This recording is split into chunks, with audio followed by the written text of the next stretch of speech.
ଆଜି ଆସନ୍ତୁ ଆମ୍ଭେ ଧାର୍ମିକ ମାନେ ପରମେଶ୍ୱରଙ୍କ ପଥ ଦେଇ ଗମନ କରନ୍ତି ଶୀର୍ଷକ ଉପଦେଶ ସହିତ ପରମେଶ୍ୱରଙ୍କ ବାକ୍ୟର ଅଧ୍ୟୟନ କରିବା ପାଇଁ ସମୟ ନେବା। ଏହା କୁହାଯାଇପାରେ କି ପରମେଶ୍ୱରଙ୍କ ପଥରେ ଏମିତି ଶିକ୍ଷା ଅଛି ଯାହା ଆମ୍ଭମାନଙ୍କୁ ଧାର୍ମିକତା ବିଷୟରେ ଶିକ୍ଷା ଦେଇଥାଏ। ସମ୍ପୂର୍ଣ୍ଣ ବାଇବଲରେ ଆମ୍ଭେ ଏହା ବିଷୟରେ ଅନେକ ଶିକ୍ଷା ଏବଂ ଉଦାହରଣ ପାଇପାରିବା କି ଧାର୍ମିକ କିଏ ଅଟେ ଏବଂ ଦୁଷ୍ଟ କିଏ ଅଟେ। ବାଇବଲ ଦୁଷ୍ଟ ଲୋକମାନଙ୍କୁ ପରମେଶ୍ୱରଙ୍କ ପରିତ୍ୟକ୍ତ ଲୋକ ରୂପେ ବିବେଚିତ କରିଥାଏ। ଦୁଷ୍ଟ ଲୋକମାନେ ନାହିଁ ପରମେଶ୍ୱରଙ୍କୁ ଆଦର କରନ୍ତି ଆଉ ନାହିଁ ତାହାଙ୍କୁ ଭୟ କରନ୍ତି। ଯେହେତୁ ସେମାନଙ୍କଠାରେ ପରମେଶ୍ୱରଙ୍କ କୌଣସି ଭୟ ନାହିଁ, ତେଣୁ ସେମାନେ ପରିଶେଷରେ ପରମେଶ୍ୱରଙ୍କୁ ପରିତ୍ୟାଗ କରିବାର ସ୍ଥିତିରେ ଆସନ୍ତି। ଏହି କାରଣରୁ ସେମାନେ ସ୍ୱାଭାବିକ ରୂପେ ପରମେଶ୍ୱରଙ୍କ କୌଣସି ମଧ୍ୟ ଆଜ୍ଞାର ପାଳନ କରିବାରେ ବା ନିୟମ ଓ ବିଧିଗୁଡ଼ିକ ଧରି ରଖିବାରେ ଯାହା ସେ ଆମ୍ଭମାନଙ୍କ ନିମନ୍ତେ ସ୍ଥାପିତ କରିଛନ୍ତି ବିଫଳ ହେବେ। ଏହି ଦିନରେ ଆମ୍ଭେ ଆପଣା ଆଖପାଖରେ ଏମିତି ଅନେକ ଲୋକଙ୍କୁ ଦେଖିପାରିବା। ଏଥିପାଇଁ ଦ୍ୱିତୀୟ ଥେସଲୋନିକୀୟ ଅଧ୍ୟାୟ 1 କହିଥାଏ କି ଶେଷ ବିଚାର ସମୟରେ ପରମେଶ୍ୱର ସେହି ଲୋକମାନଙ୍କୁ ଦଣ୍ଡ ଦେବେ ଯେଉଁମାନେ ତାହାଙ୍କ ଭୟ କରନ୍ତି ନାହିଁ ଏବଂ ପରମେଶ୍ୱରଙ୍କ ଇଚ୍ଛା ଓ ଆଜ୍ଞା ପାଳନ କରନ୍ତି ନାହିଁ। ଅତୀତରେ ଆମ୍ଭେ ଦୁଷ୍ଟ ପକ୍ଷରେ ପାପୀ ଥିଲୁ, ମାତ୍ର ପରମେଶ୍ୱର ଆମ୍ଭମାନଙ୍କୁ ଆହ୍ୱାନ କଲେ, ଆମ୍ଭକୁ ଶିଖାଇଲେ ଏବଂ ଧାର୍ମିକତାର ପଥ ଖୋଲିଲେ, ଯାହାଦ୍ୱାରା ଆମ୍ଭେ ସେହି ଲୋକମାନଙ୍କ ରୂପେ ବଞ୍ଚିପାରିବା ଯେଉଁମାନଙ୍କୁ ପରମେଶ୍ୱରଙ୍କ ଧାର୍ମିକ ଲୋକ ରୂପେ ସ୍ୱୀକାର କରାଯାଏ। ଏଥିପାଇଁ ଯେବେ ଆମ୍ଭେ ସେହି ପଥର ପାଳନ କରିଥାଉ ଯାହା ପରମେଶ୍ୱର ଆମ୍ଭମାନଙ୍କୁ ବଞ୍ଚିବା ପାଇଁ ନିର୍ଦ୍ଦେଶିତ କରିଛନ୍ତି, ତେବେ କ'ଣ ଆମ୍ଭକୁ ସେହି ଲୋକମାନଙ୍କ ରୂପେ ବିବେଚିତ କରାଯିବ ନାହିଁ ଯେଉଁମାନେ ଧାର୍ମିକ କାର୍ଯ୍ୟ କରନ୍ତି? ତେବେ ଆଜି ଆସନ୍ତୁ ଆମ୍ଭେ ଧାର୍ମିକମାନେ ପରମେଶ୍ୱରଙ୍କ ପଥ ଦେଇ ଗମନ କରନ୍ତି ଶୀର୍ଷକ ଉପଦେଶ ଦ୍ୱାରା ପରମେଶ୍ୱରଙ୍କ ବାକ୍ୟର ଅଧ୍ୟୟନ କରିବା। ଆସନ୍ତୁ ଆମ୍ଭେ ହୋସେୟ ପୁସ୍ତକ ଅଧ୍ୟାୟ 14ରେ ଏକ ନଜର ଦେବା ଦ୍ୱାରା ଆରମ୍ଭ କରିବା। ହୋସେୟ ଅଧ୍ୟାୟ 14 ପଦ 9। ଜ୍ଞାନବାନ କିଏ? ସେ ଏସବୁ ବିଷୟ ବୁଝିବ। ବୁଦ୍ଧିମାନ କିଏ? ସେ ଏସବୁ ଜାଣିବ। କାରଣ ସଦାପ୍ରଭୁଙ୍କର ପଥ ସକଳ ସରଳ, ଧାର୍ମିକମାନେ ତହିଁରେ ଗମନ କରିବେ, ମାତ୍ର ଆଜ୍ଞା ଉଲ୍ଲଙ୍ଘନକାରୀମାନେ ତହିଁ ମଧ୍ୟରେ ପତିତ ହେବେ। ଏହି ବାକ୍ୟକୁ ସଂକ୍ଷେପରେ କହିବା ତେବେ କେବଳ ଧାର୍ମିକମାନେ ପରମେଶ୍ୱରଙ୍କ ପଥରେ ଚାଲିପାରିବେ, କିନ୍ତୁ ପାପୀମାନେ କେବେ ମଧ୍ୟ ପରମେଶ୍ୱରଙ୍କ ପଥରେ ଚାଲିବେ ନାହିଁ। ଦୁଷ୍ଟମାନଙ୍କ ମଧ୍ୟରୁ ଧାର୍ମିକମାନଙ୍କ ଚିହ୍ନିତ କରିବାରେ ମାନକ ଏହି ବିଷୟ ଉପରେ ନିର୍ଭର କରିଥାଏ କି ସେମାନେ ପରମେଶ୍ୱରଙ୍କ ପଥରେ ଚାଲନ୍ତି ନା ନାହିଁ। ଏଥିପାଇଁ ହୋସେୟ ପୁସ୍ତକ ଅଧ୍ୟାୟ 14 ପଦ 9 ବ୍ୟାଖ୍ୟା କରିଥାଏ କି କାରଣ ସଦାପ୍ରଭୁଙ୍କର ପଥ ସକଳ ସରଳ, ଧାର୍ମିକମାନେ ତହିଁରେ ଗମନ କରିବେ, ମାତ୍ର ଆଜ୍ଞା ଉଲ୍ଲଙ୍ଘନକାରୀମାନେ ତହିଁ ମଧ୍ୟରେ ପତିତ ହେବେ। ଯଦି ଆମ୍ଭେ କେବଳ ଆଂଶିକ ରୂପେ ପରମେଶ୍ୱରଙ୍କ ପାଳନ କରୁଅଛୁ ଆଉ ବର୍ତ୍ତମାନ ମଧ୍ୟ ଆପଣା ବିଶ୍ୱାସର ଜୀବନର କିଛି ଭାଗରେ ଅଭାବ ଦେଖାଯାଏ, ତେବେ ଆମ୍ଭକୁ ଆପଣା ବିଷୟରେ ଚିନ୍ତା କରିବା ଉଚିତ। ମୋତେ ବର୍ତ୍ତମାନ ମଧ୍ୟ ମୋର ବିଶ୍ୱାସର ଅନେକ ଭାଗରେ ଗଢ଼ାଯିବା ଓ ନିର୍ମାଣ ହେବାର ଆବଶ୍ୟକତା ଅଛି। ଯଦିଓ ଏହା ସତ୍ୟ ଅଟେ, ତଥାପି ମଧ୍ୟ ପରମେଶ୍ୱର ଆମ୍ଭକୁ ଧାର୍ମିକ ବିବେଚିତ କରନ୍ତି। ତଥାପି ମଧ୍ୟ ଆପଣ ପଚାରିପାରନ୍ତି, ଯଦି ଆମ୍ଭେ ସମସ୍ତେ ପାପୀ ଅଟୁ ତେବେ ପରମେଶ୍ୱର ଆମ୍ଭକୁ ଧାର୍ମିକ କିପରି କହିପାରିବେ? ଆପଣ ଠିକ୍ କହିଛନ୍ତି। ଆମ୍ଭେ ପ୍ରଥମରୁ ପାପୀ ଥିଲୁ, ଯେଉଁମାନେ ଦୁଷ୍ଟର ପକ୍ଷରେ ଛିଡ଼ା ଥିଲୁ। ଆମ୍ଭେ ସେହି ଥିଲୁ ଯେଉଁମାନେ ପରମେଶ୍ୱରଙ୍କ ଦୃଷ୍ଟିରେ ଦୁଷ୍ଟତାର ପଥରେ ଚାଲିଥିଲୁ। ଏଥିପାଇଁ ରୋମୀୟ ପୁସ୍ତକ ଅଧ୍ୟାୟ 3 କହିଥାଏ କି ଏହି ପୃଥିବୀରେ ଧାର୍ମିକ କେହି ନାହିଁ, ନା ଜଣେ ସୁଦ୍ଧା ନାହିଁ। ଆମ୍ଭେ ସମସ୍ତେ ପାପୀ ଥିଲୁ ଏବଂ ଦୁଷ୍ଟର ପକ୍ଷରେ ଚାଲିଥିଲୁ। ପରମେଶ୍ୱରଙ୍କ ସମ୍ମୁଖରେ ଯଦି ଆମ୍ଭେ ଦାବି କରିବା କି ଆମ୍ଭଠାରେ କୌଣସି ପାପ ନାହିଁ, ତେବେ ଆମ୍ଭେ କେଉଁ ପ୍ରକାର ବ୍ୟକ୍ତି ହେବା? ଆମ୍ଭକୁ ମିଥ୍ୟା ବିବେଚିତ କରାଯିବ। ବାସ୍ତବରେ ଆମ୍ଭେ ସମସ୍ତେ ପାପୀ ଥିଲୁ ଆଉ ସେହି ଲୋକମାନଙ୍କ ସମୂହରେ ଥିଲୁ ଯେଉଁମାନଙ୍କୁ ମନ୍ଦ ଏବଂ ଦୁଷ୍ଟ ବିବେଚିତ କରାଯାଏ। ଯଦି ଆମ୍ଭେ ଏମିତି ସ୍ଥିତିରେ ରହିବା, ତେବେ କ'ଣ ଆମ୍ଭେ ସ୍ୱର୍ଗର ରାଜ୍ୟକୁ ଫେରିବାରେ ସକ୍ଷମ ହେବା, ଯାହାର ଆମ୍ଭେ ସବୁବେଳେ ଲାଳସା କରି ଆସୁଛୁ? ଏହି ପ୍ରଶ୍ନ ବିଷୟରେ ଯୀଶୁ ନିଶ୍ଚିତ ଉତ୍ତର ଦେଲେ। ଆସନ୍ତୁ ଆମ୍ଭେ ମାଥ୍ୟୁ ଅଧ୍ୟାୟ 5 ପଦ 20ରେ ପରମେଶ୍ୱରଙ୍କ ବାକ୍ୟ ଉପରେ ଏକ ନଜର ଦେବା। କାରଣ ମୁଁ ତୁମମାନଙ୍କୁ କହୁଅଛି, ତୁମମାନଙ୍କ ଧାର୍ମିକତା ଶାସ୍ତ୍ରୀ ଓ ଫାରୁସୀମାନଙ୍କ ଧାର୍ମିକତା ଅପେକ୍ଷା ଅଧିକ ବେଶୀ ନହେଲେ ତୁମେମାନେ କୌଣସି ପ୍ରକାରେ ସ୍ୱର୍ଗ ରାଜ୍ୟରେ ପ୍ରବେଶ କରିବ ନାହିଁ। ଏହି ପୃଥିବୀରେ ଧାର୍ମିକ କେହି ନାହିଁ, ନା ଜଣେ ସୁଦ୍ଧା ନାହିଁ। ଯେଉଁମାନେ ନିଜକୁ ପାପୀହୀନ ବୋଲି ଦାବି କରନ୍ତି ସେମାନେ ମିଥ୍ୟାବାଦୀ। ଏହି ସମସ୍ତ ବିଷୟକୁ ଧ୍ୟାନରେ ରଖୁଥାଇ ବାଇବଲ ଆମ୍ଭମାନଙ୍କୁ ଶିଖାଇଥାଏ କି ସମସ୍ତ ଲୋକ ପାପୀ ଥିଲେ ଏବଂ ମନ୍ଦ ଓ ଦୁଷ୍ଟର ପଥରେ ଚାଲୁଥିଲେ। ଆମ୍ଭକୁ ଯୀଶୁଙ୍କ ବାକ୍ୟକୁ ଧ୍ୟାନରେ ରଖିବା ଉଚିତ। ତୁମମାନଙ୍କ ଧାର୍ମିକତା ଶାସ୍ତ୍ରୀ ଓ ଫାରୁସୀମାନଙ୍କ ଧାର୍ମିକତା ଅପେକ୍ଷା ଅଧିକ ବେଶୀ ନହେଲେ तुम्हें माने कौनसी प्रकार स्वर्ग राज्य रे प्रवेश करिबो नाही। आसंतु आम्भे माथ्यू अध्याय 7 पढ़ुथे यही मामलार आहुरी अध्ययन करिबा। पुणी आउ अल्प बुझिबा कि परमेश्वरଙ୍କ सम्मुखरे धार्मिकतार प्रमाण प्राप्त करिबा पई आममानंकु केउ प्रकारर कर्म ओ व्यवहार करिबा उचित। आसंतु आम्भे माथ्यू अध्याय 7 पद 21 रे परमेश्वरଙ୍କ वाक्य अध्ययन करिबा। मते प्रभु प्रभु बोली डाकंती एपरि प्रत्येक स्वर्ग राज्य रे प्रवेश करिबे नाही, मात्र जे मोहर स्वर्गस्थ पितांको इच्छा साधन करे से प्रवेश करिबो। से दिन अनेक मते कहिबे, हे प्रभु आम्हे माने कि तुम्भ नामरे भविष्यवाणी कहिलु नहीं, पुणी तुम्भ नामरे कि भूत मानंकु छड़ेलु नहीं, आउ तुम्भ नामरे कि अनेक शक्तिर कार्य कलु नहीं। सेते बेले मु सेमानंकु स्पष्ट रूपे कहिबी, मु तुम्भ मानंकु केबे हे जानि नहीं। हे अधर्माचारी माने मो पाखरु दूर हुओ। एठारे अभिव्यक्ति अधर्माचारी माने को बाइबल रो एक अन्य संस्करण रे व्यवस्था उल्लंघनकारी रूपे व्यक्त करा जाई अछि। अधर्माचारी माने सही लोक मानक विपरीत अटंती जो माने धार्मिकतार कार्य करंती। तेबे परमेश्वर केउ लोक मानकु अधर्माचारी रूपे विवेचित करंती? से माने अटंती जो माने परमेश्वरଙ୍କ पवित्र आज्ञा व्यवस्था और नियम गुड़िकर पालन करंती नहीं। से मानकर वर्णना अधर्माचारी माने एवं व्यवस्था उल्लंघनकारी रूपे करंती। परमेश्वर से मानंकु स्पष्ट रूपे यह मध्य कहंती, हे अधर्माचारी माने मो पाखरु दूर हुओ। जीशु कहिले, तुम मानक धार्मिकता शास्त्री और फरुसी मानक धार्मिकता अपेक्षा अधिक बेसी न हेले तुम्हें माने कौनसी प्रकार स्वर्ग राज्य रे प्रवेश करिबो नाही। कोण आम्भे यह कहि परिबा नाही कि जो धार्मिकता विषय रे जीशु कहिथिले ताहा सबुठु महत्वपूर्ण और निर्णायक कारक अटे, जहा आम्भ मानंकु स्वर्ग रे प्रवेश करिवार अनुमति मध्य देई पारे किंबा अटकाई मध्य पारे। एहा व्यतीत आम्भे सही पद को अध्ययन करिथाउ जहा कहिथाए, कारण सदाप्रभुंकर पथ सकल सरल धार्मिक माने तहि मध्य रे गमन करिवे, मात्र आज्ञा उल्लंघनकारी माने तहि मध्य रे पतित हेबे। वर्तमान आम्भे परमेश्वरଙ୍କ पथरे चालू अछु। एमिति एथिपई नुहे कारण आम्भे अन्य मानक तुलना रे अधिक योग्य किंबा दक्ष अटु, कारण परमेश्वर आममानक समस्त पाप क्षमा करिसंती आउ आममानक अधर्म निमंते प्रायश्चित करिसंती। से जणे पापीरु धार्मिक रूपे आममानक स्थिति परिवर्तन करिसंती। से आम्भकु यह कहूथाई एक बहुमूल्य प्रतिज्ञा देले, जदि तुम्भे एमिति करिबो तेबे तुम्हमानक समस्त पुरातन पाप आउ स्मरण कराजिबो नाही, आउ तुम्भे दुष्टर दासत्वरु मुक्त होइजिबो। तुम्भे स्वयंकु धार्मिक मानक समान स्थिति रे पाइबो। कोण यही कारणरू परमेश्वर आम्भमानंकु आपण आज्ञा व्यवस्था और नूतन नियमर विधि गुड़िक देले नाही। एथिपई लेखा अछि कि परमेश्वरଙ୍କ पथ सरल अटे। यह संकेत करिथाय कि केवल धार्मिक माने ताहांक पथरे चली पारिबे एवं स्वर्गर राज्य रे प्रवेश करिबारे सक्षम हेबे। एही पृथ्वी रे रहुथिबा समय रे आम्भे अनेक पाप द्वारा बांधी होइथाउ। आम्भे आपण सारा जीवन रे संसार लोकमानंक दृष्टिकोण रे जणे उत्तम व्यक्ति हेबार चेष्टा करिथाउ। आम्भे परमेश्वरଙ୍କ आज्ञा व्यवस्था और नियम गुड़िकर पालन करिबारे ध्यान केंद्रित करिबा परिवर्ते आपण आखपाखर लोकमानंक मानक अनुसारे सेमानंक सदृश हेबार चेष्टा करिथाउ।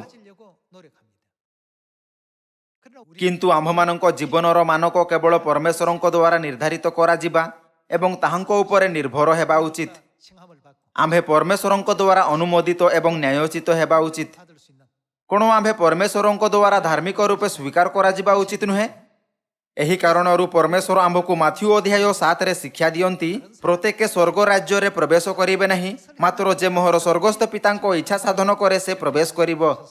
आसंतु आम्भे जिसाय अध्याय 51 देखुथै जारी रखिबा। जिसाय अध्याय 51 पद 7 रे यहा कहिथाए, हे धर्मज्ञ लोक माने, बाइबल कही थाए सदाप्रभुंकर पथ सकल सरल धार्मिक माने तहिरे गमन करिवे। जिसाय अध्याय 51 रे आम्भे देखि परिबा कि एमिति लोक अछंती जो माने धर्मर पथ को जानती एवं किछि एमिति मध्य अछंती जो माने जानती नाही। जो माने धर्मर पथ विषय जानती सेमानंक मनरे कोन अछि? तुममानंक हृदय रे आम्भर व्यवस्था अछि। यह कहार व्यवस्था? परमेश्वरंक व्यवस्था। तुम्हे माने आम्भर कथा सुनो। तुम्हे माने मर्त्यर अपमान रे भीत हुओ नाही, अथवा सेमानंक निंदारे उद्विग्न हुओ नाही। कारण कीट सेमानंकु वस्त्र परि खाई पकाइब ओ पोक सेमानंकु लोम परि खाई पकाइब, मात्र आम्भर धर्म अनंत कालस्थायी हेब ओ आम्भर परित्राण पुरुष परंपरा रे रहिब। ଯେଉଁମାନେ ପରମେଶ୍ୱରଙ୍କ ଧାର୍ମିକତାକୁ ଜାଣନ୍ତି ସେମାନେ ଅଟନ୍ତି ଯେଉଁମାନେ ପରମେଶ୍ୱରଙ୍କ ବ୍ୟବସ୍ଥାକୁ ଆପଣା ମନରେ ରଖନ୍ତି। କ'ଣ ଏହା ନିଶ୍ଚିତ ରୂପେ ପୁଷ୍ଟି କରେ ନାହିଁ କି ଏମାନେ ସେହି ଲୋକ ଅଟନ୍ତି ଯେଉଁମାନେ ସମ୍ପୂର୍ଣ୍ଣ ଭାବରେ ପରମେଶ୍ୱରଙ୍କ ଆଜ୍ଞା ବ୍ୟବସ୍ଥା ଓ ନିୟମ ଗୁଡ଼ିକର ପାଳନ କରନ୍ତି? ବାଇବଲରେ ଲେଖା ଅଛି କି କେବଳ ଏମିତି ଲୋକମାନେ ହିଁ ପରମେଶ୍ୱରଙ୍କ ପଥରେ ଚାଲିପାରିବେ। ଏହି ଦିନରେ ଯେଉଁମାନେ ପରମେଶ୍ୱରଙ୍କ ଆଜ୍ଞା ବ୍ୟବସ୍ଥା ଓ ନିୟମ ଗୁଡ଼ିକର ପାଳନ କରନ୍ତି ନାହିଁ ସେମାନେ ସେହି ବାକ୍ୟକୁ ପୂରା କରୁଛନ୍ତି ଯାହା କହିଥାଏ, ଧାର୍ମିକ କେହି ନାହିଁ ନା ଜଣେ ସୁଦ୍ଧା ନାହିଁ, ସେମାନଙ୍କ ଏହି ସମୂହରେ ପଡ଼ିବା ନିଶ୍ଚିତ ଅଟେ। ଅନ୍ୟ ଶବ୍ଦରେ ଯେବେ ପରମେଶ୍ୱର ଧାର୍ମିକ ଓ ଦୁଷ୍ଟର ବିଚାର କରିବା ପାଇଁ ଆସିବେ ତେବେ ଏହି ଲୋକମାନଙ୍କର ବିଚାର କରାଯିବ ଏବଂ ଅଧର୍ମାଚାରୀମାନଙ୍କ ପାଇଁ ପ୍ରସ୍ତୁତ କରାଯାଇଥିବା ସମସ୍ତ ଦଣ୍ଡ ପ୍ରାପ୍ତ କରିବେ। ଆମ୍ଭକୁ ଶୀଘ୍ର ଏହି ସମୂହରୁ ବାହାରି ଯିବା ଉଚିତ। ପରମେଶ୍ୱର ଆମ୍ଭମାନଙ୍କୁ ପ୍ରଭେଦ କରାଇ ଅଛନ୍ତି ଯାହାଫଳରେ ଆମେ ଦୁଷ୍ଟର ପଥକୁ ପରିତ୍ୟାଗ କରିପାରିବା। ସେ ଲୋକମାନଙ୍କୁ ଦୁଇ ପ୍ରକାର ସମୂହରେ ବିଭାଜିତ କଲେ, ସେହି ଲୋକ ଯେଉଁମାନଙ୍କ ମନରେ ପରମେଶ୍ୱରଙ୍କ ବ୍ୟବସ୍ଥା ଅଛି ଆଉ ସେହି ଲୋକ ଯେଉଁମାନଙ୍କ ମନରେ ତାହା ନାହିଁ। ପରମେଶ୍ୱର ଯେଉଁମାନଙ୍କ ପାଖରେ ପରମେଶ୍ୱରଙ୍କ ବ୍ୟବସ୍ଥା ଅଛି ସେହି ଲୋକ ରୂପେ ବିବେଚିତ କଲେ ଯେଉଁମାନେ ଧର୍ମ ବିଷୟରେ ଜାଣନ୍ତି। ଏହା ବ୍ୟତୀତ ସେ ସେହି ଲୋକମାନଙ୍କୁ ଯେଉଁମାନଙ୍କ ପାଖରେ ପରମେଶ୍ୱରଙ୍କ ବ୍ୟବସ୍ଥା ନାହିଁ ଏହା ସଂକେତ କରୁଥାଏ କି ସେମାନେ ଦୁଷ୍ଟର ଅଟନ୍ତି। ସେହି ଲୋକ କହିଲେ ଯେଉଁମାନେ ଜାଣନ୍ତି ନାହିଁ କି ଧର୍ମ କ'ଣ। ଏହି ବିଷୟର ଚିନ୍ତା କରିବା ଦ୍ୱାରା ଆମେ ଅନୁଭବ କରିପାରିବା କି ଆମ୍ଭେ ପ୍ରକୃତରେ କେତେ ଧନ୍ୟ ଅଟୁ। ଆମ୍ଭର ପିତା ଓ ମାତା ଆମ୍ଭମାନଙ୍କୁ ନୂତନ ନିୟମର ପଥ ଓ ସମସ୍ତ ସତ୍ୟ ଶିକ୍ଷା କରିଛନ୍ତି। ସେ ଆମ୍ଭମାନଙ୍କୁ ପରମେଶ୍ୱରଙ୍କ ଆଜ୍ଞା ବ୍ୟବସ୍ଥା ଓ ନିୟମ ଗୁଡ଼ିକର ପାଳନ କରିବାର ଅନୁମତି ଦିଅନ୍ତି। ମୁଁ ଅସହାୟ ହୋଇ ବ୍ୟକ୍ତ କରିପାରେ କି ଆମ୍ଭେ ସମସ୍ତେ କେତେ ଖୁସି ଅଛୁ। ଯୀଶୁ କହିଲେ, ତୁମମାନଙ୍କ ଧାର୍ମିକତା ଶାସ୍ତ୍ରୀ ଓ ଫରୁସୀମାନଙ୍କ ଧାର୍ମିକତା ଅପେକ୍ଷା ଅଧିକ ବେଶୀ ନହେଲେ ତୁମେମାନେ କୌଣସି ପ୍ରକାରେ ସ୍ୱର୍ଗ ରାଜ୍ୟରେ ପ୍ରବେଶ କରିବ ନାହିଁ। ଆମ୍ଭକୁ ସର୍ବଦା ପରମେଶ୍ୱରଙ୍କ ଧାର୍ମିକତାରେ ଜୀବନଯାପନ କରିବା ଉଚିତ ଆଉ ପରମେଶ୍ୱରଙ୍କ ପଥରେ ଚାଲିବା ଉଚିତ। ବର୍ତ୍ତମାନ ଆସନ୍ତୁ ଆମ୍ଭେ ମିଖା ଅଧ୍ୟାୟ 4କୁ ଯିବା। ମିଖା ଅଧ୍ୟାୟ 4 ପଦ 1।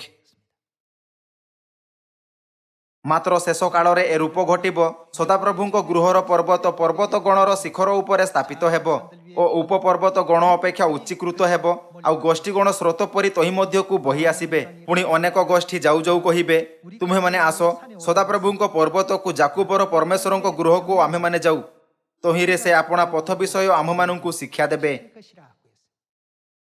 ଏହି ସଂସାରରେ ଯେଉଁଠି କୁହାଯାଇଥିଲା କି ଧାର୍ମିକ କେହି ନାହିଁ ନା ଜଣେ ସୁଦ୍ଧା ନାହିଁ, ପରମେଶ୍ୱର ଆସି ଆମ୍ଭମାନଙ୍କୁ ଆପଣା ଧାର୍ମିକତାର ପଥ ଶିକ୍ଷା କରିଛନ୍ତି।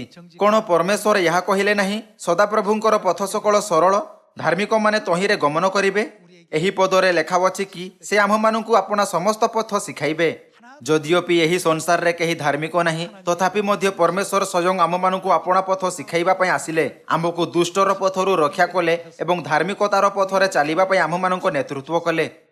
ତହିଁରେ ସେ ଆପଣା ପଥ ବିଷୟ ଆମ୍ଭମାନଙ୍କୁ ଶିକ୍ଷା ଦେବେ। ପରମେଶ୍ୱର କାହିଁକି ଆମ୍ଭମାନଙ୍କୁ ଆପଣା ପଥ ଶିକ୍ଷା ଦେବେ ଓ ଆମ୍ଭେମାନେ ତାହାଙ୍କ ମାର୍ଗରେ ଗମନ କରିବା? କାରଣ ସିଓନ ଠାରୁ ବ୍ୟବସ୍ଥା ଓ ଜେରୁସାଲେମ ଠାରୁ ସଦାପ୍ରଭୁଙ୍କର ବାକ୍ୟ ନିର୍ଗତ ହେବ।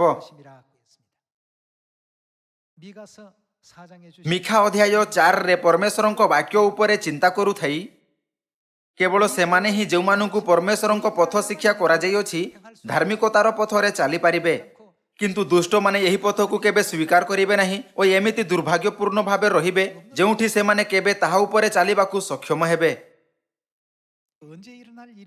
ଏହି ସମସ୍ତ କେବେ ହେବ? ଏହା ଶେଷ ଦିନରେ ହେବ। ଏହା ସ୍ପଷ୍ଟ ରୂପେ କୁହାଯାଏ କି କେବଳ ଶେଷ ଦିନରେ ହିଁ ପରମେଶ୍ୱର ଆମମାନଙ୍କୁ ଆପଣା ପଥ ଶିଖାଇବେ, ଯାହାଦ୍ୱାରା ଆମ୍ଭେ ସମସ୍ତେ ତାହାଙ୍କ ପଥରେ ଚାଲିପାରିବା। କ'ଣ ତାହାଙ୍କ ପଥରେ ଚାଲୁଥିବା ଲୋକ ସେମାନେ ନୁହନ୍ତି ଯେଉଁମାନଙ୍କ ଉଲ୍ଲେଖ ହୋସେୟ ଅଧ୍ୟାୟ 14ରେ କରାଯାଇଅଛି, ଯାହା କହିଥାଏ ଧାର୍ମିକମାନେ ତହିଁରେ ଗମନ କରିବେ। ପରମେଶ୍ୱର ଆମ୍ଭମାନଙ୍କୁ ଧାର୍ମିକମାନଙ୍କ ପକ୍ଷରେ ଛିଡ଼ା ହେବାର ଅନୁମତି ଦେଲେ ଆଉ ଏହା ମଧ୍ୟ କହିଲେ କି ଆମ୍ଭେ ସେହି ଲୋକ ଅଟୁ ଯେଉଁମାନେ ଧର୍ମକୁ ଜାଣନ୍ତି। ଅତୀତରେ ଆମ୍ଭେ କେବଳ ପାପୀ ଓ ଦୁଷ୍ଟ ଥିଲୁ, କିନ୍ତୁ ପରମେଶ୍ୱର ବର୍ତ୍ତମାନ ଆମମାନଙ୍କ ଭାଗ୍ୟକୁ ପରିବର୍ତ୍ତନ କରିଛନ୍ତି ଏବଂ ସମ୍ପୂର୍ଣ୍ଣ ନୂତନ ଭାବେ ଜନ୍ମ ହେବା ପାଇଁ ଆମମାନଙ୍କ ନେତୃତ୍ୱ କରିଛନ୍ତି, ଯାହାଦ୍ୱାରା ଆମ୍ଭେ ଧାର୍ମିକମାନଙ୍କ ଦୁନିଆରେ ରହିପାରିବା। ଏଥିପାଇଁ ଯଦି ଆମ୍ଭେ କେବଳ ସେହି ପଥର ପାଳନ କରିବା ଯାହା ସ୍ୱୟଂ ପରମେଶ୍ୱର ଆମମାନଙ୍କୁ ଶିଖାଇଛନ୍ତି, ତେବେ କ'ଣ ଉଦ୍ଧାର ନିଶ୍ଚିତ ପ୍ରତିଜ୍ଞା ନୁହେଁ ଯାହା ଆମମାନଙ୍କୁ ନିଶ୍ଚିତ ରୂପେ ଏହି ଶେଷ ଦିନରେ ପ୍ରାପ୍ତ ହେବ? ଏବ୍ରୀ ଅଧ୍ୟାୟ 9ରେ ଏହା କହିଥାଏ, ଦ୍ୱିତୀୟ ଥର ପରିତ୍ରାଣ ନିମନ୍ତେ ଦର୍ଶନ ଦେବେ। ମିଖା ଅଧ୍ୟାୟ 4ରେ ପରମେଶ୍ୱରଙ୍କ ବାକ୍ୟ ମଧ୍ୟ ଶେଷ ଦିନରେ ପୂରା ହେବ। ଶେଷ ଦିନରେ ସେ ଆମ୍ଭମାନଙ୍କୁ ଆପଣା ପଥ ଶିକ୍ଷା କରିବେ। କାହିଁକି? ଆମ୍ଭମାନଙ୍କ ପରିତ୍ରାଣ ନିମନ୍ତେ। आमମାନଙ୍କୁ ପରିତ୍ରାଣ ଦେବା ନିମନ୍ତେ ପରମେଶ୍ୱର ଆମ୍ଭମାନଙ୍କୁ ଅତୀତର ପାପମୟ ସ୍ଥିତିରେ ରହିବାକୁ ଦେଲେ ନାହିଁ। ସେ ଆମ୍ଭମାନଙ୍କୁ ଦୁଷ୍ଟ ଓ ପାପୀ ରୂପେ ପରିଚିତ ଲୋକମାନଙ୍କ ଠାରୁ ପରିବର୍ତ୍ତନ କରି ଏବେ ଧାର୍ମିକ ରୂପେ ପରିଚିତ ହେବାକୁ ଅନୁମତି ଦେଲେ। ସେ ଆମ୍ଭମାନଙ୍କୁ ସମ୍ପୂର୍ଣ୍ଣ ରୂପେ ପରିବର୍ତ୍ତନ କଲେ, ଯାହାଦ୍ୱାରା ଆମ୍ଭେ ସେହି ଲୋକ ହୋଇପାରିବା ଯେଉଁମାନେ ପରମେଶ୍ୱରଙ୍କ ପଥରେ ଚାଲିପାରିବେ। ଏହି ମାମଲା ବିଷୟରେ ଭାବବାଦୀ ଜିରିମିୟ ଅଧ୍ୟାୟ 31ରେ ଏହି ପ୍ରକାର ଲେଖିଲେ। ଆସନ୍ତୁ ଆମ୍ଭେ ଜିରିମିୟ ଅଧ୍ୟାୟ 31 ପଦ 31 ଦେଖିବା। ସଦାପ୍ରଭୁ କହନ୍ତି, ଦେଖ, ଯେଉଁ ସମୟରେ ଆମ୍ଭେ ଇସ୍ରାଏଲ ବଂଶ ଓ ଜିହୁଦା ବଂଶ ସହିତ ଏକ ନୂତନ ନିୟମ ସ୍ଥାପନ କରିବା, ଏପରି ସମୟ ଆସୁଅଛି। ମିଶର ଦେଶରୁ ସେମାନଙ୍କର ପିତୃପୁରୁଷ ଗଣକୁ ବାହାର କରି ଆଣିବା ନିମନ୍ତେ ଆମ୍ଭେ ସେମାନଙ୍କର ହସ୍ତ ଧରିବା ଦିନ ସେମାନଙ୍କ ସହିତ ଆମ୍ଭର କୃତ ନିୟମାନୁସାରେ ନୁହେଁ। ସଦାପ୍ରଭୁ କହନ୍ତି, ଆମ୍ଭେ ସେମାନଙ୍କ ସ୍ୱାମୀ ହେଲେ ହେଁ ସେମାନେ ଆମ୍ଭର ସେହି ନିୟମ ଲଙ୍ଘନ କଲେ। ମାତ୍ର ସଦାପ୍ରଭୁ କହନ୍ତି, ସେହି ସକଳ ଦିନର ଉତ୍ତାରେ ଆମ୍ଭେ ଇସ୍ରାଏଲ ବଂଶ ସହିତ ଏହି ନିୟମ ସ୍ଥିର କରିବା। ଆମ୍ଭେ ସେମାନଙ୍କ ଅନ୍ତରରେ ଆମ୍ଭର ବ୍ୟବସ୍ଥା ରଖିବା ଓ ସେମାନଙ୍କ ହୃଦୟରେ ଆମ୍ଭେ ତାହା ଲେଖିବା। ଆଉ ଆମ୍ଭେ ସେମାନଙ୍କର ପରମେଶ୍ୱର ହେବା ଓ ସେମାନେ ଆମ୍ଭର ଲୋକ ହେବେ। ପୁଣି ତୁମେମାନେ ପରମେଶ୍ୱରଙ୍କୁ ଜ୍ଞାତ ହୁଅ ବୋଲି କହି ସେମାନେ ପ୍ରତ୍ୟେକେ ଆପଣା ଆପଣା ପ୍ରତିବାସୀକି ଓ ପ୍ରତ୍ୟେକେ ଆପଣା ଆପଣା ଭ୍ରାତାକୁ ଆଉ ଶିକ୍ଷା ଦେବେ ନାହିଁ। କାରଣ ସଦାପ୍ରଭୁ କହନ୍ତି, ସେମାନଙ୍କର କ୍ଷୁଦ୍ରତମ ଠାରୁ ମହତ୍ତମ ପର୍ଯ୍ୟନ୍ତ ସମସ୍ତେ ଆମ୍ଭକୁ ଜ୍ଞାତ ହେବେ। ଯେହେତୁ ଆମ୍ଭେ ସେମାନଙ୍କର ଅପରାଧ ବିଷୟରେ ପରମେଶ୍ୱର କ'ଣ କରିବେ? ପରମେଶ୍ୱର କହିଲେ, ଆମ୍ଭେ ସେମାନଙ୍କର ଅପରାଧ କ୍ଷମା କରିବା। ଅତୀତରେ ଆମ୍ଭେ ପାପୀମାନଙ୍କ ପଦରେ ଥିଲୁ, ଯେଉଁମାନଙ୍କୁ ଅପରାଧୀ ବିବେଚିତ କରାଯାଉଥିଲା। କିନ୍ତୁ ଏଠାରେ ଯେହେତୁ ଆମ୍ଭେ ସେମାନଙ୍କର ଅପରାଧ କ୍ଷମା କରିବା ଓ ସେମାନଙ୍କର ପାପ ଆମ୍ଭେ ଆଉ ସ୍ମରଣ କରିବା ନାହିଁ। ପରମେଶ୍ୱର କେଉଁ ନିୟମ ଦ୍ୱାରା ଏହି ପ୍ରତିଜ୍ଞା କରିଥିଲେ? ପରମେଶ୍ୱର ନୂତନ ନିୟମର ବ୍ୟବସ୍ଥାରେ ଏହି ପ୍ରତିଜ୍ଞା କରିଥିଲେ, ସେମାନଙ୍କର ପାପ ଆମ୍ଭେ ଆଉ ସ୍ମରଣ କରିବା ନାହିଁ। ଏହାଦ୍ୱାରା ପରମେଶ୍ୱରଙ୍କ କହିବାର ଅର୍ଥ ଥିଲା କି ସେ ଆମ୍ଭମାନଙ୍କୁ ଏମିତି ପଦରେ ରଖିବେ ଯେଉଁଠି ଆମ୍ଭକୁ ପାପୀ ବିବେଚିତ କରାଯିବ ନାହିଁ। ପରମେଶ୍ୱର ଏହା କାହା ଦ୍ୱାରା କରିବେ? ପରମେଶ୍ୱର ଘୋଷଣା କଲେ କି ସେ ନୂତନ ନିୟମ ନାମକ ପରମେଶ୍ୱରଙ୍କ ବ୍ୟବସ୍ଥା ଦ୍ୱାରା ଏହାକୁ ପୂରା କରିବେ। ଏହି ଦିନରେ ସମୁଦ୍ର କୂଳର ବାଲୁକା ପରି ଅନେକ ଲୋକ ଓ ଚର୍ଚ୍ଚ ପରମେଶ୍ୱରଙ୍କ ଉପରେ ବିଶ୍ୱାସ କରିବାର ଦାବି କରନ୍ତି।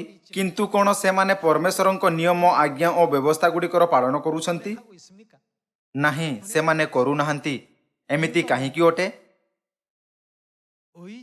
ଏହା କୁହାଯାଏ କି କେବଳ ଧାର୍ମିକମାନେ ହିଁ ପରମେଶ୍ୱରଙ୍କ ପଥରେ ଚାଲିପାରିବେ। କିନ୍ତୁ ସେମାନେ ଏବେ ପର୍ଯ୍ୟନ୍ତ ଧାର୍ମିକତାର ସେହି ସ୍ତର ପର୍ଯ୍ୟନ୍ତ ପହଞ୍ଚି ନାହାନ୍ତି। ଏହି କାରଣ ଅଟେ, ବିଚାର ଦିନରେ ପରମେଶ୍ୱର ଧାର୍ମିକମାନଙ୍କୁ ଦୁଷ୍ଟମାନଙ୍କ ଠାରୁ ଭିନ୍ନ କରିବେ। ସେହି ଦିନରେ ଉପରୋକ୍ତ ସମସ୍ତ ଲୋକ ଦୁଷ୍ଟମାନଙ୍କ ପଦରେ ଠିଆ ହେବେ। କ'ଣ ନୂତନ ନିୟମ ସେହି ପ୍ରତିଜ୍ଞା ନୁହେଁ ଯାହା ପରମେଶ୍ୱର ଅଧାର୍ମିକମାନଙ୍କ ପାପକୁ କ୍ଷମା କରିବା ପାଇଁ ଏବଂ ସେମାନଙ୍କୁ ଧାର୍ମିକ କରିବା ପାଇଁ କରିଥିଲେ? ପରମେଶ୍ୱର ଏହି ବ୍ୟବସ୍ଥା କାହା ହୃଦୟରେ ରଖିଲେ? ପରମେଶ୍ୱର ନୂତନ ନିୟମର ବ୍ୟବସ୍ଥାକୁ ପରମେଶ୍ୱରଙ୍କ ଲୋକମାନଙ୍କ ହୃଦୟରେ ବୁଣିବାକୁ ଅନୁମତି ଦେଲେ। ବର୍ତ୍ତମାନ ଆମ୍ଭେ ଆପଣା ଆଖପାଖର ଲୋକମାନଙ୍କୁ ବିଶ୍ରାମ ଦିନ ବା ନିସ୍ତାର ପର୍ବ ପ୍ରଚାର କରିଥାଉ। ତେବେ କିଛି ଲୋକ ଏହାକୁ ଶୀଘ୍ର ସ୍ୱୀକାର କରନ୍ତି, କିନ୍ତୁ କିଛି ଏମିତି ମଧ୍ୟ ହୁଅନ୍ତି ଯେଉଁମାନେ 10 ବର୍ଷ ପର୍ଯ୍ୟନ୍ତ ଏହା ବିଷୟରେ ଶୁଣିବା ପରେ ମଧ୍ୟ ଏହାକୁ ସ୍ୱୀକାର କରିପାରନ୍ତି ନାହିଁ। ବିଚାର ଦିନରେ ଯେବେ ପରମେଶ୍ୱର ଧାର୍ମିକମାନଙ୍କୁ ଦୁଷ୍ଟମାନଙ୍କ ଠାରୁ, ମେଷମାନଙ୍କୁ ଛାଗମାନଙ୍କ ଠାରୁ ଭିନ୍ନ କରିବେ, ତେବେ ସେମାନେ ସେହି ଦୁଷ୍ଟମାନଙ୍କ ରୂପେ ଛିଡ଼ା ହେବେ ଯେଉଁମାନେ ପରମେଶ୍ୱରଙ୍କ ଦଣ୍ଡ ଓ ବିଚାରରୁ ରକ୍ଷା ପାଇପାରିବେ ନାହିଁ। ପୁଣି ପରମେଶ୍ୱର ନୂତନ ନିୟମର ଏହି ସତ୍ୟ ଉପରେ କାହିଁକି ଜୋର ଦେଲେ ଏବଂ ଆମ୍ଭମାନଙ୍କୁ ଶିଖାଇଲେ? ଏହା କୁହାଯାଇଅଛି, ଶେଷ ଦିନରେ ସେ ପୃଥିବୀକୁ ଆସିବେ ଏବଂ ଆମ୍ଭମାନଙ୍କୁ ଆପଣା ପଥ ଶିଖାଇବେ। ତେବେ ସେହି ମାନବ ଜାତି ଏବଂ ସିଓନର ସମସ୍ତ ସନ୍ତାନମାନଙ୍କ ପାଇଁ ନୂତନ ନିୟମର ନିୟମ ଓ ବିଧିଗୁଡ଼ିକୁ ଅନେକ ଥର କାହିଁକି ଘୋଷଣା କରନ୍ତି? ଯଦିଓ ସେ ତାହା ଅନେକ ଥର ଘୋଷଣା କଲେ, ତଥାପି ମଧ୍ୟ ସେମାନେ ତାହା କାହିଁକି ବୁଝିପାରନ୍ତି ନାହିଁ? ଯେତେବେଳେ କି ଆମ୍ଭେ ବୁଝିପାରୁ, ଆମ୍ଭେ ପରମେଶ୍ୱରଙ୍କ ବାକ୍ୟକୁ ସ୍ୱୀକାର କରିଅଛୁ ଆଉ ତାହାର ପାଳନ କରୁଅଛୁ, କିନ୍ତୁ ଏପରି କାହିଁକି କି ସଂସାର ତାହାର ଅନୁସରଣ ଓ ପାଳନ କରିପାରେ ନାହିଁ? ଏହା ଶେଷ ଦିନରେ ପରମେଶ୍ୱରଙ୍କ ବିଚାରର ମାନକ ହେବ। ଆମ୍ଭେ ଏହାକୁ ମାଥ୍ୟୁ ଅଧ୍ୟାୟ 7 ପଦ 21ରେ ଦେଖିପାରିବା। ସେହି ଦିନ ବହୁତ ଲୋକ କହିବେ, ହେ ପ୍ରଭୁ, ହେ ପ୍ରଭୁ, ଆମ୍ଭେମାନେ କି ତୁମ୍ଭ ନାମରେ ଭାବବାଣୀ କହିଲୁ ନାହିଁ? ପୁଣି ତୁମ୍ଭ ନାମରେ କି ଭୂତମାନଙ୍କୁ ଛଡ଼େଇଲୁ ନାହିଁ? ଆଉ ତୁମ୍ଭ ନାମରେ କି ଅନେକ ଶକ୍ତିର କାର୍ଯ୍ୟ କଲୁ ନାହିଁ? ଯୀଶୁ ସେମାନଙ୍କୁ କ'ଣ କହିବେ? ହେ ଅଧର୍ମାଚାରୀମାନେ, ବ୍ୟବସ୍ଥାର ଉଲ୍ଲଂଘନକାରୀମାନେ ମୋ ପାଖରୁ ଦୂର ହୁଅ। କ'ଣ ଆମ୍ଭେ ତୁମମାନଙ୍କୁ ଧାର୍ମିକ କରିବା ପାଇଁ କୌଣସି ବସ୍ତୁର ପ୍ରତିଜ୍ଞା କରିନଥିଲୁ? କ'ଣ ସେହି କାରଣ ହେତୁ ଆମ୍ଭେ ତୁମ୍ଭକୁ ନୂତନ ନିୟମର ନିୟମ ପାଳନ କରିବାର ଘୋଷଣା କରି ଆଜ୍ଞା ଦେଇନଥିଲୁ? କିନ୍ତୁ ତୁମ୍ଭେ କେବେ ଆମ୍ଭର ବାକ୍ୟ ଶ୍ରବଣ କଲ ନାହିଁ। ତାହା ପରିବର୍ତ୍ତେ କ'ଣ ତୁମ୍ଭେ ଆମର ଆଜ୍ଞା ନିୟମ ଓ ବିଧିଗୁଡ଼ିକୁ ଅଣଦେଖା କଲ ନାହିଁ ଏବଂ ତାହାର ତିରସ୍କାର କଲ ନାହିଁ? ଏହି କାରଣରୁ ଦୁଷ୍ଟମାନଙ୍କ ସମାନ ତୁମ୍ଭର ବିଚାର କରାଯିବ। ସେମାନେ କହିବେ, ହେ ପ୍ରଭୁ, କ'ଣ ଆମ୍ଭେ ତୁମ୍ଭର ନାମରେ ପାଦ୍ରୀର ଭୂମିକା ପ୍ରଦର୍ଶନ କଲୁ ନାହିଁ? ତୁମ୍ଭ ନାମରେ ଭୂତମାନଙ୍କୁ ଛଡ଼େଇଲୁ ନାହିଁ ଓ ଅନେକ ଶକ୍ତିର କାର୍ଯ୍ୟ କଲୁ ନାହିଁ? ଯୀଶୁ କହିଲେ କି ସେହି ବିଷୟର ସ୍ୱର୍ଗକୁ ଯିବା ସହିତ କୌଣସି ସମ୍ପର୍କ ନାହିଁ। ଆସନ୍ତୁ ଆମ୍ଭେ ଯିଶାୟ ଅଧ୍ୟାୟ 33ରେ ଏହି ମାମଲା ସହିତ ସମ୍ବନ୍ଧିତ ବାକ୍ୟଗୁଡ଼ିକୁ ଦେଖୁଥାଇ ଏହା ଉପରେ ନିକଟରୁ ନଜର ଦେବା ଦ୍ୱାରା ଜାରି ରଖିବା। ଯିଶାୟ ଅଧ୍ୟାୟ 33 ପଦ 20। ଆମ୍ଭମାନଙ୍କର ପବିତ୍ର ସଭାସ୍ଥାନ ସିୟୋନ ନଗର ପ୍ରତି ଦୃଷ୍ଟି କର। ତୁମ୍ଭର ଚକ୍ଷୁ ଶାନ୍ତିମୟ ବସତି ସ୍ଥାନ ଜେରୁସାଲେମକୁ ଦେଖିବ। ତାହା ଅଟଳ ତମ୍ବୁ ସ୍ୱରୂପ। ତହିଁର କିଳା ସବୁ କେବେ ଉପଡ଼ାଯିବ ନାହିଁ, କିଓ ବା ତହିଁର କୌଣସି ରଜୁ ଛିଣ୍ଡିବ ନାହିଁ। ମାତ୍ର ସେଠାରେ ସଦାପ୍ରଭୁ ପ୍ରତାପରେ ଆମ୍ଭମାନଙ୍କର ସହବର୍ତ୍ତୀ ହେବେ। ପ୍ରଶସ୍ତ ନଦ ନଦୀ ଓ ସ୍ରୋତ ସମୂହର ସ୍ଥାନ ସ୍ୱରୂପ ହେବେ।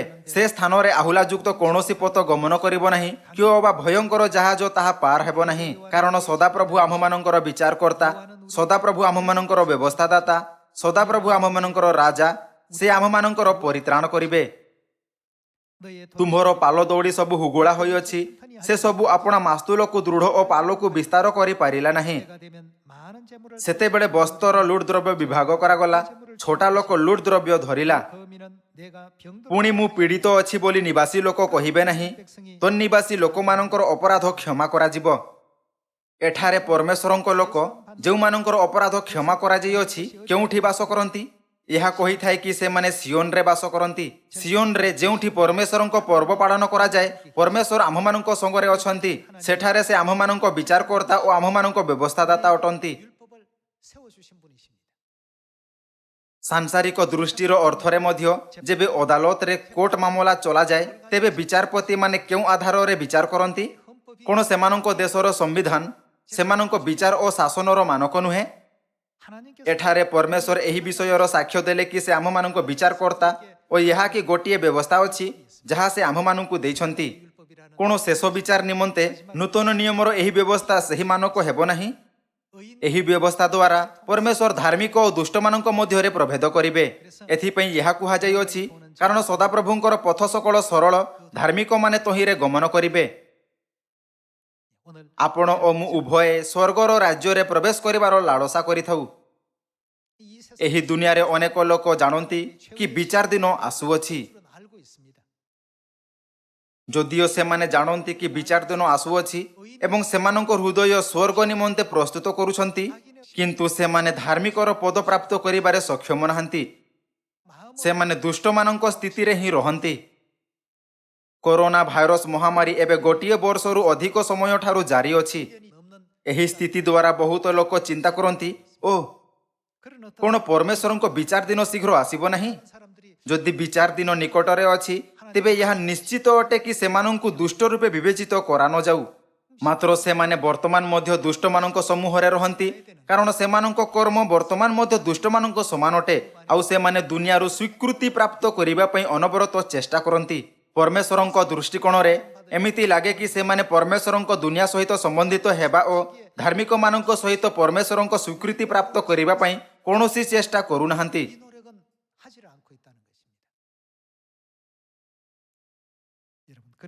ସମସ୍ତ ଲୋକ ସଦାପ୍ରଭୁଙ୍କର ପଦ କ'ଣ?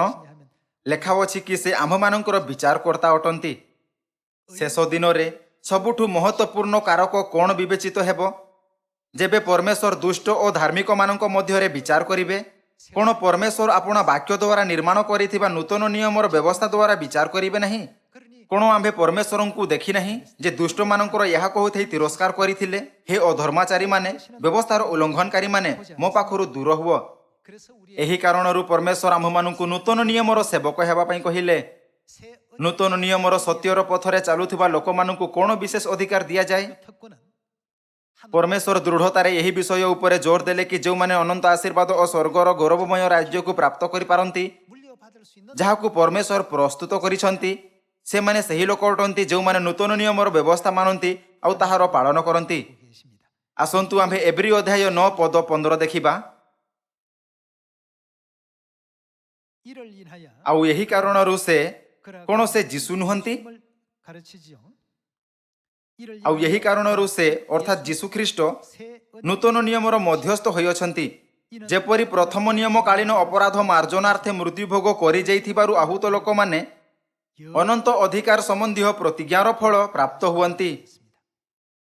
그럼 결국 새 언약 ପରମେଶ୍ୱର ସେହି ସମସ୍ତଙ୍କୁ ଯେଉଁମାନଙ୍କୁ ଦୁଷ୍ଟର ଦୁନିଆରୁ ବହିଷ୍କାର କରାଯାଇଥିଲା 애내심을 입은 자들이 ଏବଂ ନୂତନ ନିୟମର ବ୍ୟବସ୍ଥା ବିଧି ଓ ନିୟମ ଗୁଡ଼ିକ ମାନିଲେ 언약의 ଏବଂ ପାଳନ କଲେ ଅନନ୍ତ ଅଧିକାର ସମ୍ବନ୍ଧୀୟ ପ୍ରତିଜ୍ଞା କରିଛନ୍ତି। 말미암아서 ଅନ୍ୟ ଶବ୍ଦରେ ଏହାଦ୍ୱାରା ପରମେଶ୍ୱର ଆମ୍ଭମାନଙ୍କୁ ସ୍ୱର୍ଗର ରାଜ୍ୟରେ ପ୍ରବେଶ କରିବା ପାଇଁ ଏକ ସମ୍ମାନ ଓ ଗୌରବ ପ୍ରଦାନ କରିଛନ୍ତି। 하나님께서 허락하셨다는 말씀이 되겠습니다. 영원한 ଏହା ଲେଖା ଅଛି ସେମାନେ ପ୍ରତିଜ୍ଞା ଅନୁସାରେ ଅନନ୍ତ ଅଧିକାର ସମ୍ବନ୍ଧୀୟ ପ୍ରତିଜ୍ଞାର ଫଳ ପ୍ରାପ୍ତ ହୁଅନ୍ତି।